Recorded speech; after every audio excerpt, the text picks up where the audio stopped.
Duo Real Estate Show. This is Mike Yates with Atlantic Bay Mortgage, joined by Robert Johnson and Louis Savanetti from the Duncan Duo Real Estate. Also have Reese registered from Rent Network with us. I know some updated stats came out recently, sales stats. So Robert, if you want to hit on those for a minute.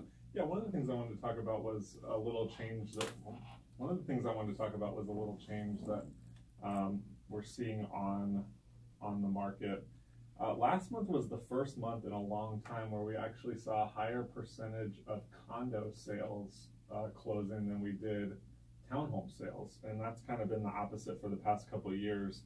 Last month, about 9.5% of all sales in the Tampa Bay market were condo sales, and a little under 9% was townhome sales. Townhome sales have been running at about a little over 10% of all sales, so it's interesting that we're kind of seeing condos start to overtake those, and it could just be, you know, a month fluke, but what we have seen in the market is more condos being able to be financed. I'm sure you've seen that, Mike.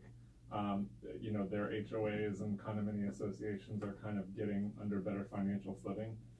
We're seeing more of them being able to be financed, and we still have you know, especially younger generation and older generation of buyers that want to not go into single family homes anymore. They're wanting to go into condos. So even though the downtown market is still mostly apartment homes, maybe eventually some of those will convert to condos, especially as price per unit goes up. That's typically what happens.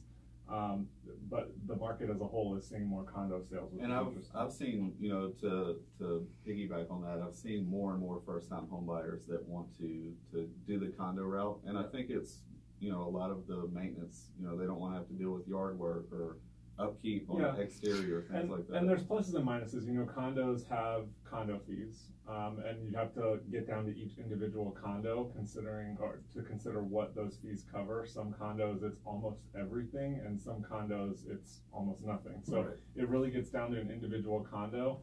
But when you balance the upkeep of a home as far as lawn, pool, upkeep of the exterior, upkeep of the interior. I mean, a whole bunch of stuff goes into an actual single family home every month, that a lot of times the condo fee, if you spread it out over 12 months, is actually cheaper than the upkeep of the property.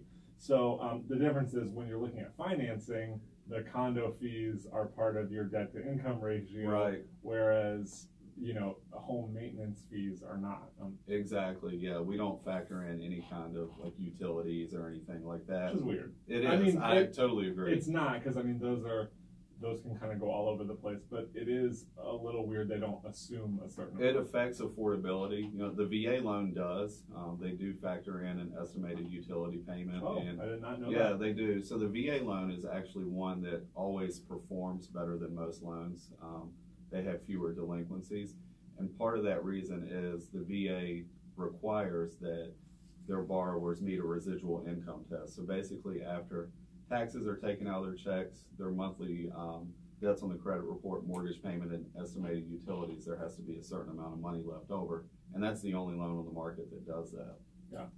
Mike, is there an across-the-board amount to buy a condo that like a buyer has to bring to the table?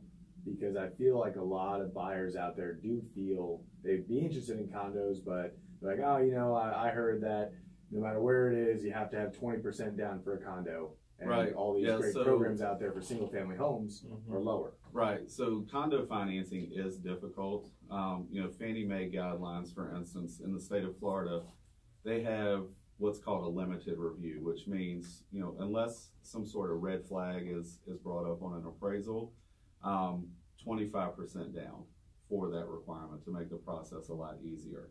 Anything under that for Fannie Mae financing, for instance, has to go through a full condo approval, which involves a questionnaire, different HOA information, budgets, things like that. So it can get tricky. It can be difficult to get them approved. FHA and VA, you know, there's no limited review. They all need full reviews by both FHA or VA. So it's definitely more difficult to get those approved. On the flip side, though, there is, I mean, it's a longer process, but it's really it can common. be done. Yes, it can be done. So, you know, if you're out there thinking, I can't buy a condo because I don't have 25% down, that's not true. You know, there is the opportunity. It just has to go through that approval process, which our company at Atlantic Bay, we have a condo approval department that handles and facilitates that approval process, which streamlines the process a little bit. So we are able to approve Fannie Mae and Freddie Mac complex or condo complexes in-house as long as it is approvable. So it is possible. And the biggest part of that really is just how long it takes the HOA to get the information back to us. I've had some that we've had approved in as little as 4 to 5 business days, some that have taken 3 to 4 weeks because it took the HOA that long to get the information to us. And you know, switching topics a little bit as far as, you know, stats still, but regular prices. You know, what's interesting is 22% of all sales were in the $200,000 to $250,000 range. Right. We do have to take a quick break so we can kind of continue this when we get back. Welcome back to the Duncan Duo Real Estate Show. This is Mike Yates from Atlantic Bay Mortgage, joined again by Robert Johnson and Louis Savinetti with the Duncan Duo Team and Reese Register from Rent It Network. I wanted to pick back up where we left off, talking about some of the real estate stats. So Robert, if you wanted to kind of jump back in. Yeah, full disclosure, I do not have a segment timer over right here, so I didn't know what time it was. But in our market, most of the sales last month, about a little over 22%, were in the $200,000 to $250,000 range.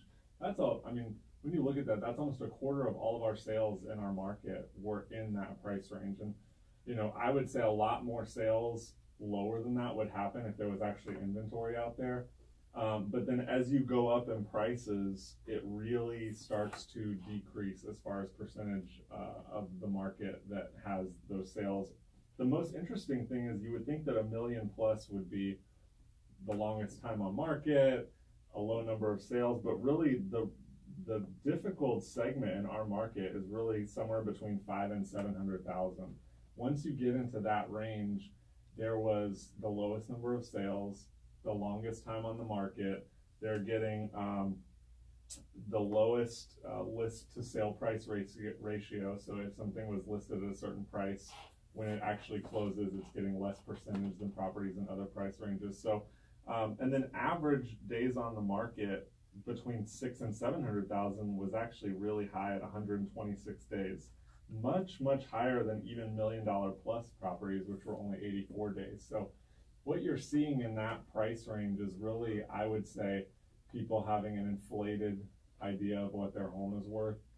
You're above the conventional loan limit at that point. Right. So, you know, you're looking at, you know, a different kind of loan product, a jumbo loan, if you're going to get financing for that amount. And once you get into the jumbo loan category, I mean, you might as well buy something that's $800,000 or $900,000 right. as opposed to go a little $600,000 or bit bigger.